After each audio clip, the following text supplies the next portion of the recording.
Is all about you, the members. So this is a members-only section, and this is where we are going to talk to our members, and Penny Cohen is going to come up, and she is Cowan. I did it right once. Penny Cowan is, I've only known her for a decade, and I say her last name wrong every time. Penny's going to come up and moderate the session with all of you, and we've got questions for you, and we've got lots of great discussion because we want to hear from you about what you want and what you need, what you thought about this conference, what you'd like in the future. And our board is having our second 6-hour board meeting tomorrow to review things, so whatever you say will be taken back. Yeah. So again, I want to thank the last panel as well as all of the panels. I think this has been an excellent, especially for our first one. So I applaud all of you for staying the whole time, and those online, I thank you for staying the whole time.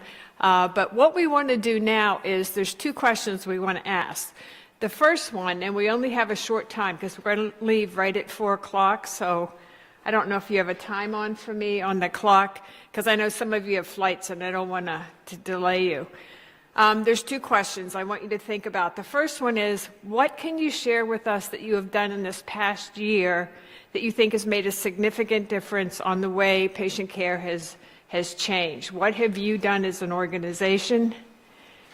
And the second one is, what can WPA do in 2023 to help you move your issues forward? I mean, as you heard in this last session, to me, pain is sort of the center of my focus. I've worked in it for more than 40-some years, so that's really important to me. But what's important to you that you would like to see us take up in 2023? So we're going to open it up. I don't know where Norma is with the microphone, or if there's any online questions. Okay, good. She put the time up. So we have 15 minutes. The mics, do we know where those are? Does anyone want to start the conversation? Does anyone want to share? There she is. I don't know where they're at. No? Plans from, okay, there's Beth.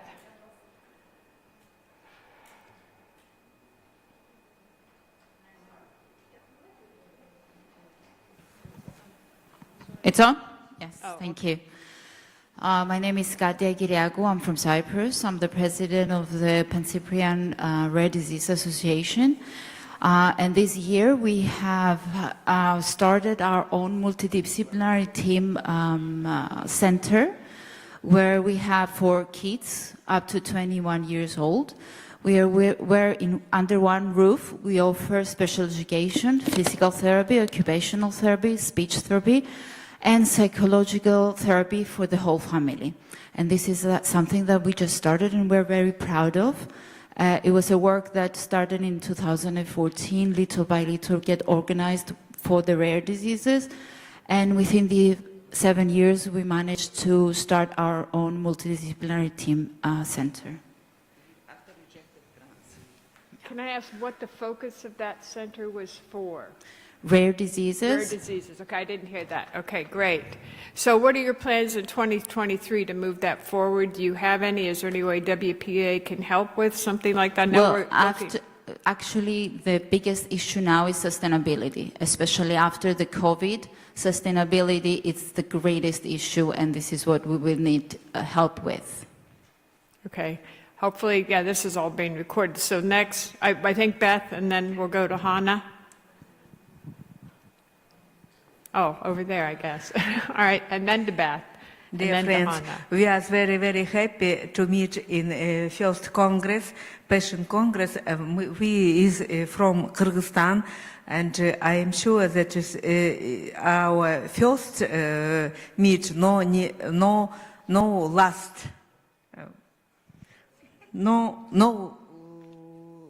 not the last meet with our friends, and I want to say that we don't speak very well in English language, and I am sure we have many email of our friends, and when we come to go home, we write the letter, and very, very thank you for that we was in 2 days very big friends. And where are you from? I missed that.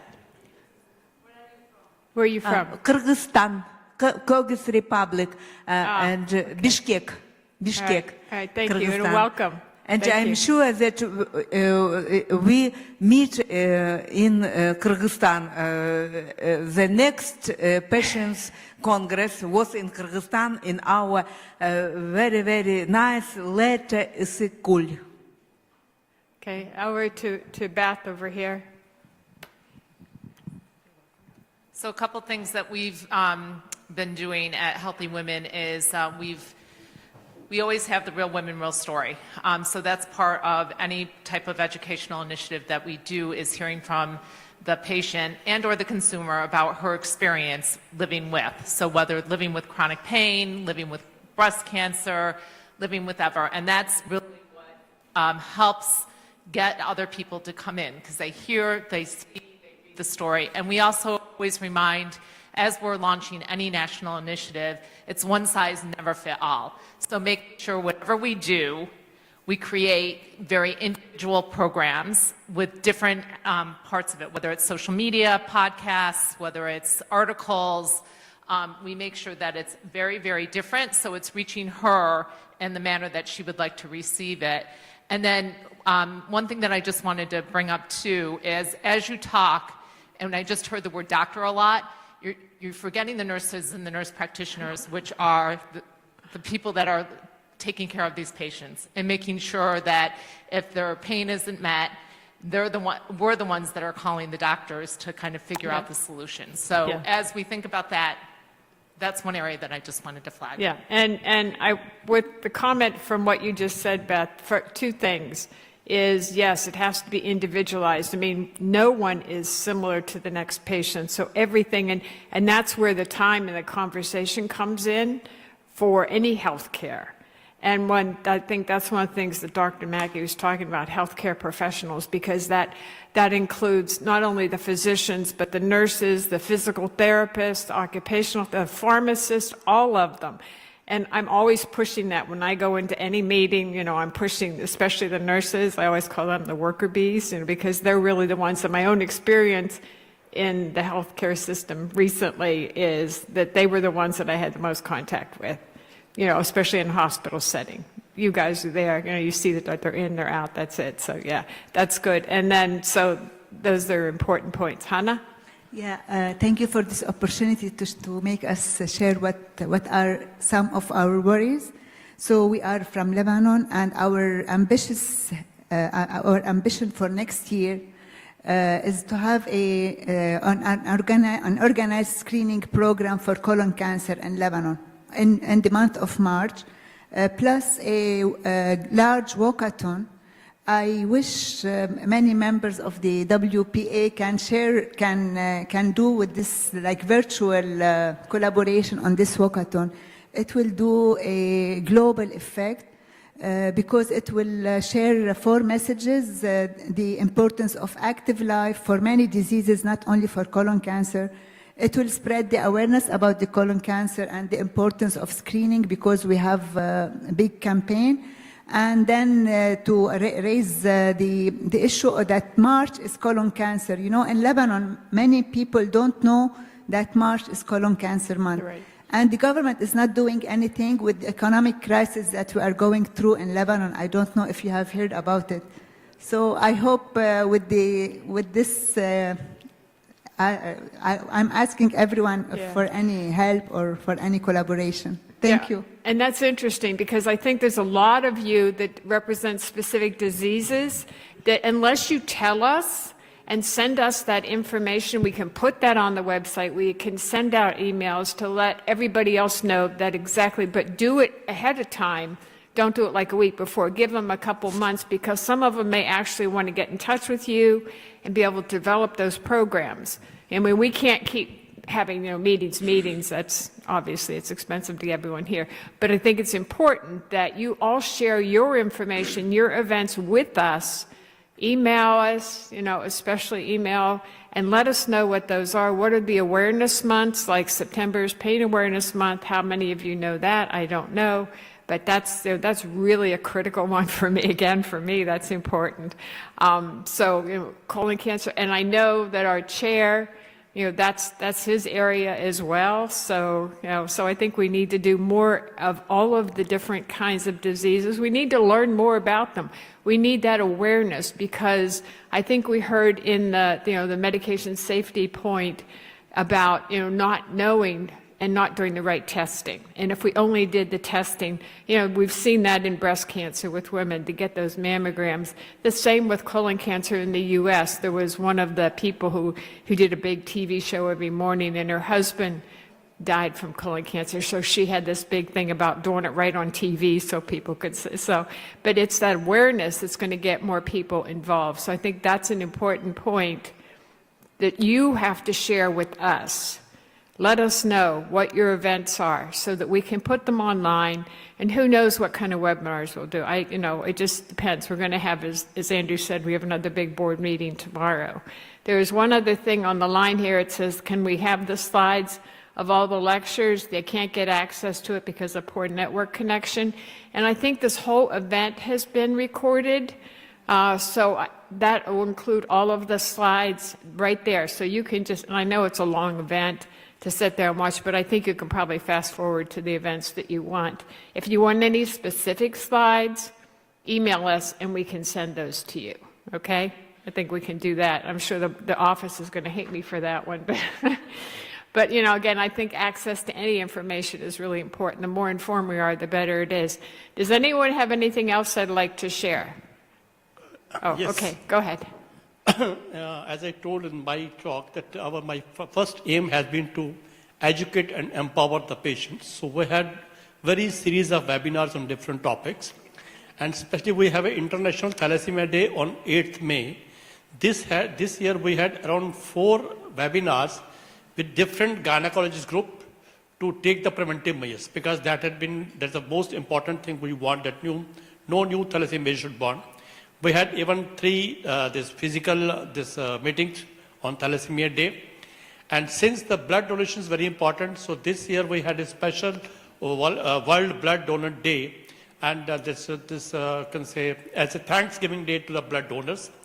And we are having regularly World Patient Safety Day since 2019. And Dr. Neelam Dhingra, the chairperson of that patient safety, she has been our speaker over there. And now one more thing is there, because one of the investigations that's very costly, that is MRI, which costs around $100 to one patient. So we have arranged around 100 MRIs free of cost to our patients, besides giving regular medicines.